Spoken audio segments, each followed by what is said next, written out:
Hello everyone. So I'm going to teach you guys about how to push your code to GitHub. So this one I'm going to show you the easy method first. That is, we clone first and then we push it directly. There are different methods, but for this video let's do the clone first. Okay. So enter GitHub first. So I did log in. Now what you can do with your GitHub is that you have to create a new repository first. You can either press here, new, or you can go to your repository or your profile. You have to click over the repository and then press new over here. Okay, let's give a repo a nice name. What name to give? Test push edit exists 2. Okay, yeah. Okay, public or private is up to you. Public, yeah, anyone can see the repository. Private, it's only you can see it. It depends on what you're going to do. If like it's a university project and you don't want to just save your code on your own, then you can make it private. If it's to share with people, then make it public. The description is optional, and you can also initialize this repository with a readme file to explain about your project. Git ignore, because sometimes there are some things that you do not want to push your GitHub because it will make it heavy, or it's just your personal settings. And you can choose a license. For now, let's ignore all of this. Okay, create the repository. Okay, so see away, they give you some instructions to follow over here. Okay, so first thing we want to do is we want to clone the repository first. So we can copy this link, and then let's go to your VS Code. Okay, let me change the OBS to VS Code. Is this it? Okay, yeah, there we go. So let's go to terminal, new terminal. And then you see there's actually CMD and PowerShell, and maybe if later you do a little bit more programming, there's like what do they call it, Node, NPM. But yeah, the main thing is PowerShell and CMD. For me personally, I like to use PowerShell because it uses the Linux command. Okay, so how do we clone? First you need to have a proper place to clone. For me, I like to clone it in the desktop because it's easy to find. Okay, so cd desktop, and then use this command, git clone. By the way, I forgot to mention something. Remember to download Git first if you haven't downloaded it yet. And then Control V. And let's clone it. You have cloned an empty repository. Okay, so now you have to enter that repository. I think I give it the name test push 2, right? Yeah, because that's the name of the folder that will appear on your desktop later. If you clone it, you can see it on the location you cloned it earlier. Okay, so now let's have a look back at the instructions that were given just now. Okay, let me change this back to H. Alright, okay. So you need to initialize the Git, then Git add readme. Okay, this one you don't really need this. This one is to add the readme file. But let's say to add all the files, and then commit is important.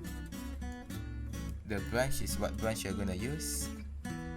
Remote add origin is you want to link that folder to this GitHub, so that it won't conflict with another folder. If you don't do this, you cannot find the folder that you want to link to this repository. And then push is to push the code to GitHub, and it'll be on this repository lah. Okay, Ah, that's what I said just now. If you haven't downloaded it yet, you have to download Git first. From Git downloads. Yeah, pick the thing that you want to use. Your OS. Make sure it's all correct, and then the installation is very quick actually. Okay, let's go back to the VS Code and let's make a simple program first.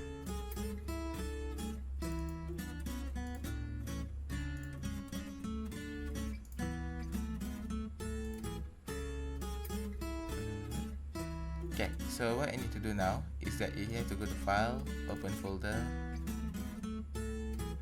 and then find the folder on your desktop. Okay, so mine will be test push.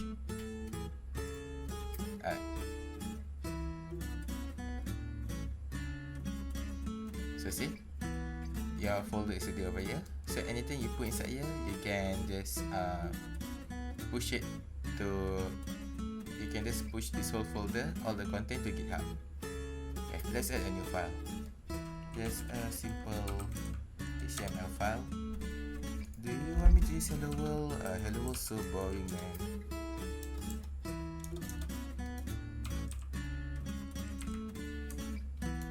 Yeah, let's just do something like testing, and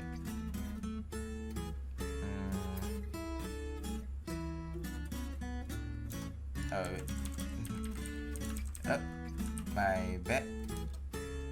Forgot one thing. The title.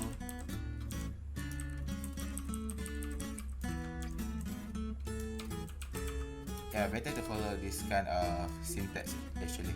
This kind of format. Then the body, let's just add like hello. And then we need to save it first. Okay, so now we have to follow back the commands that were given. Okay, let's go to terminal first. New terminal again. So now you see it will be in your folder. So first you need to initialize the git, and then git add dot. Okay, add dot means to add all the files that you in the folder. Usually this will add all the files that will change. Like before this there was no index.html, but now you added it, so that's a change. Or there's already an index.html, but you add a new line of code or a new letter, so that will be the change. That's when you add dot, it will add all the changes, everything that you save, all the files that you save lah. Okay. That, and then commit. Commit is better to put a name, because commit is when you push to GitHub, the people or you can see what that file is about, like what is that current commit about. So it's better to, although you don't want to make it so long, but just put the main point. Like maybe you can do something like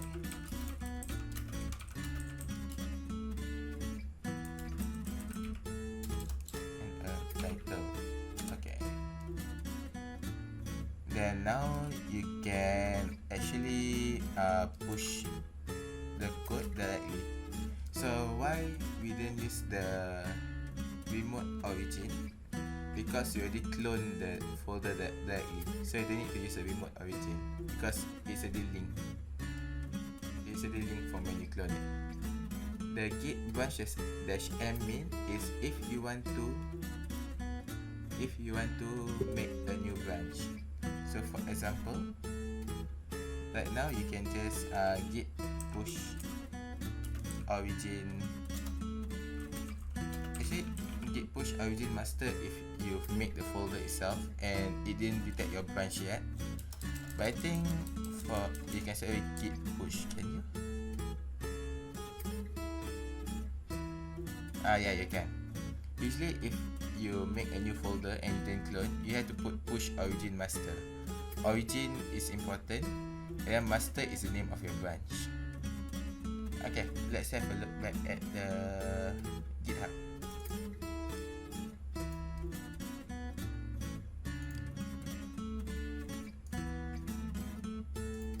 Okay, let's refresh this. Tada, see? Add the HTML file. This is the commit and this is the file. So see, this is why the commit is important. People can know what you're currently doing, what's the latest push commit that you made, and maybe they can help you with that. And when they help you, they won't have to conflict, like they won't have to do the same code like you again lah. Okay, so let's try with a different branch, shall we? Okay, so different branch, it won't affect the current branch lah. So let's say put git branch,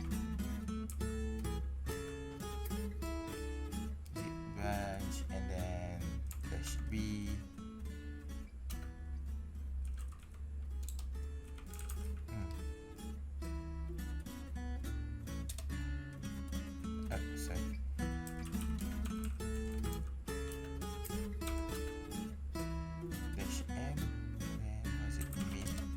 Yeah, so git branch -m main, or main is just a name like that. Before I tried to use my name.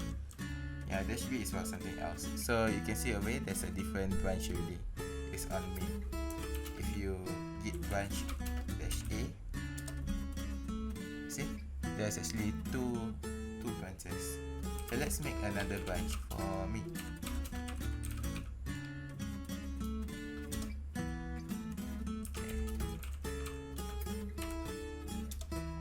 Yeah, currently I'm using that branch, the Firdaus branch.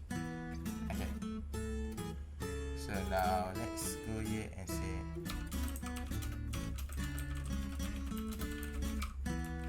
okay, that, and then git add dot testing new branch. Now, when you first push, make sure you use origin and the name of your branch,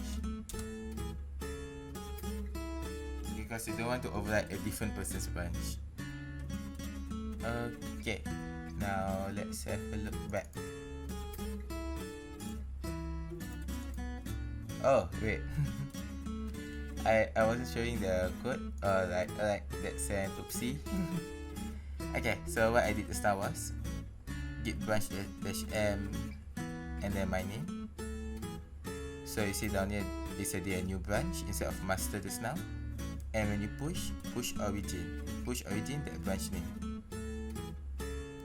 Okay, so see, when you push, you see it go into this branch, the Firdaus branch. Okay.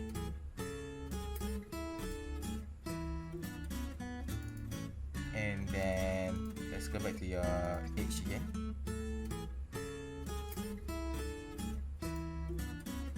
Let's refresh.